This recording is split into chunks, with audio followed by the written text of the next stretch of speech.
Selamat berjumpa kembali bersama saya Mr. Robert. Hari ini kita akan belajar pembahasan soal perkalian bilangan bulat positif dan negatif untuk kelas 6. Perkalian bilangan bulat.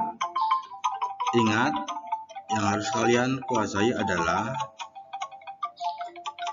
perkalian dua bilangan dengan tanda yang sama ya, positif dikali positif, negatif dikali negatif, itu menghasilkan positif ya, itu kalau tandanya sama.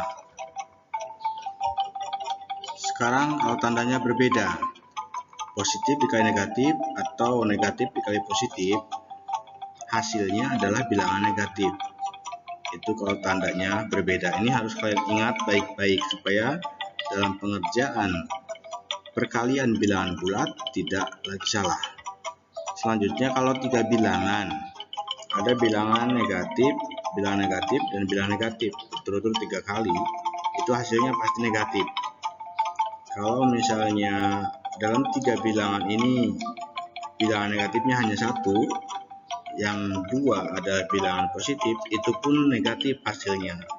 Jadi intinya jika perkalian berulang begitu, tanda negatifnya jumlahnya ganjil, hasilnya negatif. Kalau jumlahnya genap, hasilnya akan positif. Seperti itu. Kita lanjut. Perkalian dengan tanda yang sama. Contohnya adalah negatif 5 kali negatif 12. Ingat ya, tadi kalau tandanya sama, hasilnya positif. Jadi tidak ada tanda negatif di sini hasilnya. Tinggal langsung 5 kali 25, 125.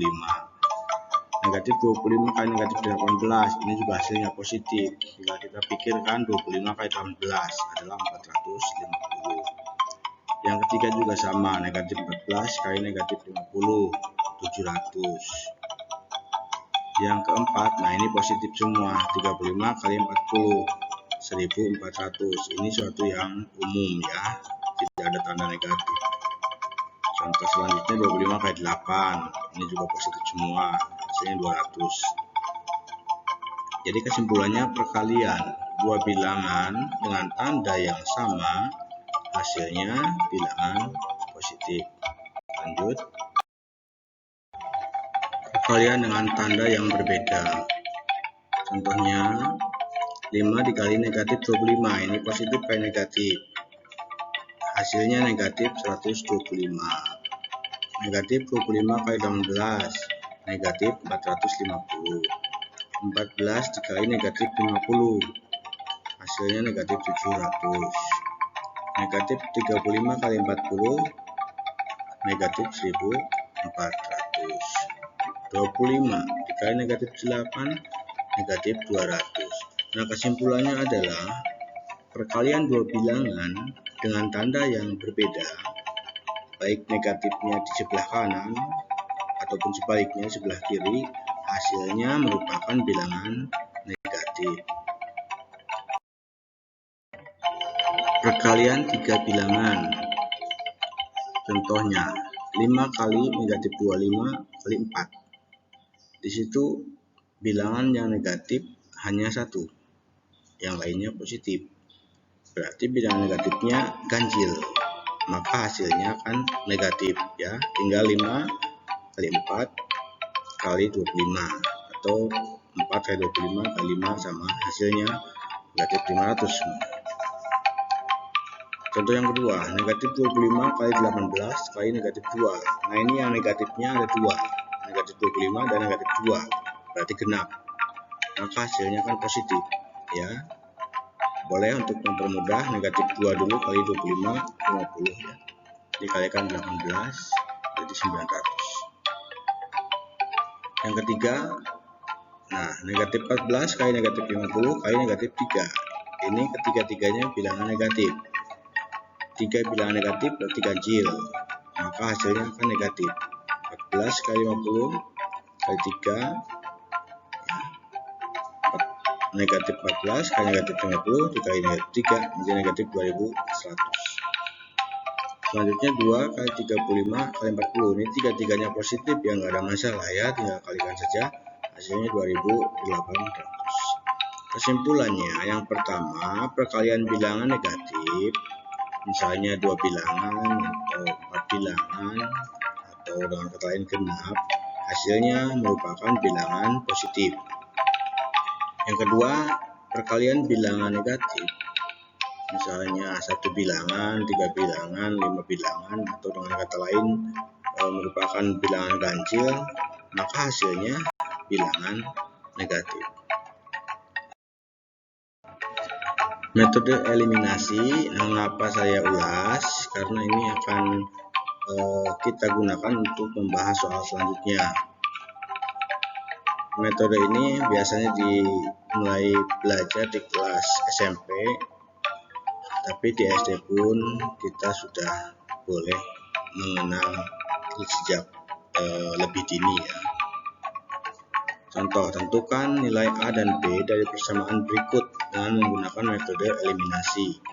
Nah, di sini ada dua persamaan. Persamaan yang pertama itu 4A tambah 3B sama dengan 18. Persamaan kedua, A tambah B sama dengan 8. Kalian amati bahwa di situ ada dua variabel, yaitu A dan B.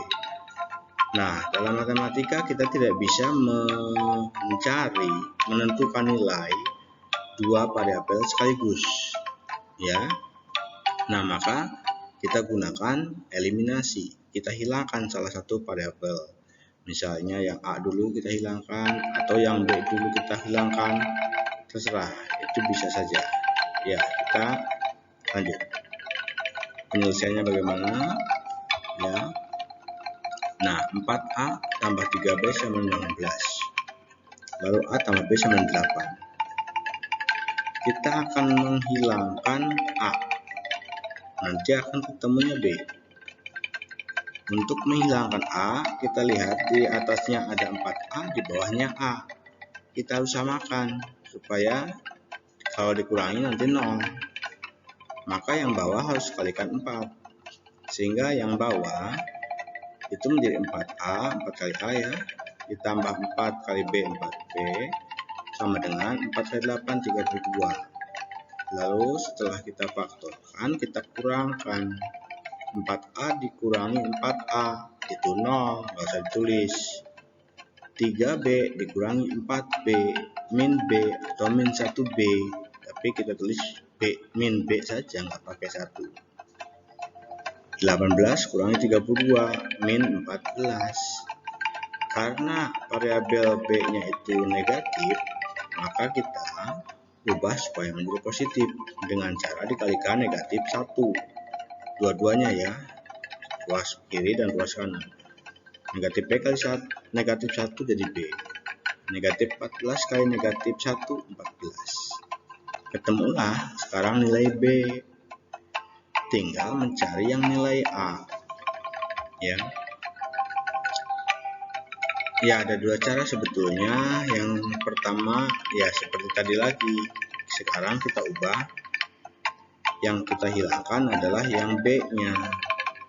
Tapi sebetulnya kalau sudah persamaan yang pertama tadi selesai, bisa dengan substitusi langsung 14-nya, yang B-nya diganti dengan 14, maka akan ketemu. Tapi kita ini belajar eliminasi dulu ya. Dalam yang kedua kita hilangkan yang B. Maka karena yang atasnya 3B, maka yang bawah harus dikalikan 3 supaya sama ya. Sehingga menghasilkan persamaan baru. Yang bawah itu B3 kali A 3A, 3 kali B 3B, 3 kali 8 24. Kita kurangkan. 4A dikurangi 3A, jadinya tinggal A. 3P kurangi 3P 0. 18 kurangi 24 negatif 6. Maka A sama dengan negatif 6. Tadi yang B 14. Sudah ketemu semua nilai A dan B. Ya, kita sudah dapatkan nilainya. Tapi mungkin saja kita salah menjawab. Maka kita perlu uji.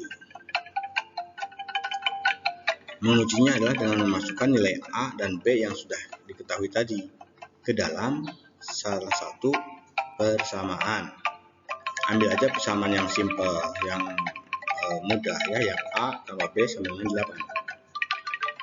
A nya kita ganti min 6, B nya kita ganti 14. Maka min 6 jika ditambah dengan 14 hasilnya itu 8, dan itu benar ya. Oke, lanjut. Nah, ini soal cerita. Contohnya, diketahui aturan dari tes masuk ke suatu SMP adalah jawaban benar diberi nilai 4, jawaban yang salah diberi nilai min 2, dan tidak menjawab diberi nilai 0. Jumlah seluruh soal adalah 50. Pertanyaannya, berapakah nilai tertinggi yang dapat diperoleh? B. Berapakah nilai terendah yang dapat diperoleh? Dan C. Berapakah jumlah soal-soal yang dijawab benar jika diketahui nilai yang diperoleh 40 dan 10 soal tidak dijawab? Nah, kita selesaikan dengan cara eliminasi. Untuk yang C, yang A dulu ya, nilai tertinggi. Nilai tertinggi diperoleh jika 50 soal dapat dijawab dengan benar. Sehingga nilai yang terdapat adalah sebagai berikut: 50 kali skor jawaban benar. Skor jawaban benarnya 4, maka 50 kali 4, 200. Sekarang nilai terendah. Nilai terendah, setiap jawaban yang salah dikurangi 2. Soal ada 50, berarti 50 kali negatif 2 sama dengan negatif 100. Kita akan mencoba menjawab soal C. Jumlah soal yang terjawab benar ada berapa? Jumlah soalnya 50, yang tidak terjawab 10, berarti soal yang terjawab 50 kurang 10 itu 40. Dari 40 soal, skornya 40. Berarti ada yang jawab benar, ada yang jawab salah. Umpamakan jawab benar itu B, jawab salah itu S. Maka akan seperti ini. Jumlah soal benar tambah soal salah sama dengan sisa soal. Itu yang pertama. B tambah S sama dengan 40. Yang kedua, karena benar skornya 4, maka jadi kita kalikan 4B. Karena salah skornya min 2, kita kalikan min 2S sama dengan 40. Kita selesaikan dengan eliminasi ya. Ini, nah, B tambah S 40, 4B dikurangi 2S sama 40. Kita akan hilangkan yang S. Kenapa? Karena yang ditanyanya yang benarnya. S itu kan salah. Oleh karena itu kita harus samakan. Yang bawah kan min 2S, yang atas S. Maka kita kalikan 2 yang atas. Sehingga menjadi 2B, 2 kali B ya. 2 kali S, 2S, 2 kali 40, 80. Setelah itu kita lihat. Tadi dalam contoh dikurang. Sekarang kenapa ditambah? Karena kalau 2S dikurang min 2S, itu hasilnya 4S. Kan dikurangi negatif, itu tambah. Maka tidak boleh dikurang, harus ditambah. Sehingga 2S ditambah negatif 2S itu jadi netral, 0. Sehingga kita dapatkan 2S min 2S sudah 0 ya, tinggal 2B tambah 4B, 6B, 80 tambah 40, 120. Nah, untuk mencari B nya berarti 120 dibagi 6, yaitu 20. Dapatlah sudah yang B ya. Dengan demikian, jumlah soal yang dijawab benar itu sebanyak 20 soal. Selesai. Terima kasih.